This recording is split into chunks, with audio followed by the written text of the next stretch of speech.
P2P 회원사의 총 누적 대출액이 7,344억 원으로 나타났습니다. 한국 P2P금융협회는 지난달 말 기준 40개 회원사의 총 누적 대출액이 7천억을 돌파했다고 밝혔는데요. 지난 2월에 비해 한 달 새 1,000억 원 이상 늘어난 액수입니다.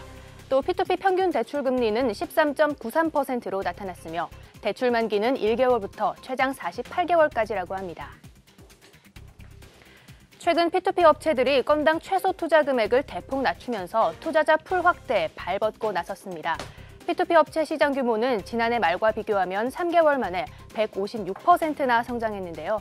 이런 성장세를 이어가기 위해 L업체는 건당 최소 투자 금액을 만 원에서 5천 원으로, T업체는 100만 원에서 10만 원으로 낮추는 등 P2P 업체들은 잇따라 건당 최소 투자 금액을 낮추고 있습니다.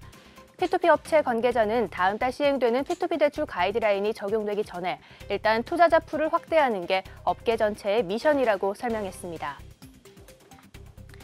국내 1호 인터넷 전문은행 K뱅크가 영업을 시작한 지 일주일이 지났습니다. 간편한 가입과 또 상대적으로 저렴한 금리로 대출도 갈아타는 고객까지 나타나고 있는데요. 돌풍에서 태풍으로 커진 K뱅크, 정원우 기자가 보도합니다. 직장인 이모 씨는 2년 전 주택 구입에 보태기 위해 대출을 받았습니다. 연 3.03%, 3년 고정금리로 대출을 받았는데 최근 금리 상승 뉴스를 접하면서 마음이 편치 않았습니다. K뱅크에 알아보니 금리 연 2.7%, 2년 전보다도 더 싼 금리의 대출을 이용할 수 있다는 생각에 걱정을 덜었습니다. 주택을 구매하느라고 대출을 받아놓은 게 있었어요. 근데 이게 이제 3년이 지나면은 새로 만기가 되고 이제 금리가 인상될 예정이라고 해서 미리 알아보고 있습니다. 오히려 인터넷 은행이 더 저렴하다라고 얘기가 나와서 저도 그쪽을 굉장히 관심 있게 보고 있습니다.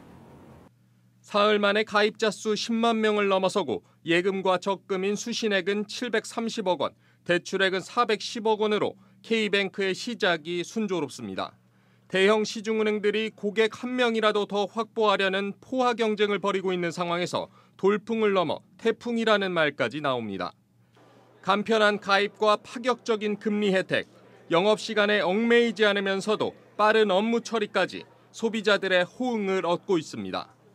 특히 30, 40대 가입자가 줄을 이루고 있는데 대출 갈아타기 수요자들과 사회 초년생들까지 꾸준히 고객들을 확보할 수 있을 것으로 전망됩니다. 상품은 아직 예금과 대출, 카드, 송금 등에 머물러 있지만 해외 송금과 주택담보대출 등 추가 서비스도 이르면 올해 안에 출시될 예정입니다. 카카오뱅크까지 출범을 앞두고 있는 가운데 기존 시중은행 관계자들은 예상보다 인터넷은행에 대한 반응이 폭발적이라며 긴장하는 빛이 역력합니다.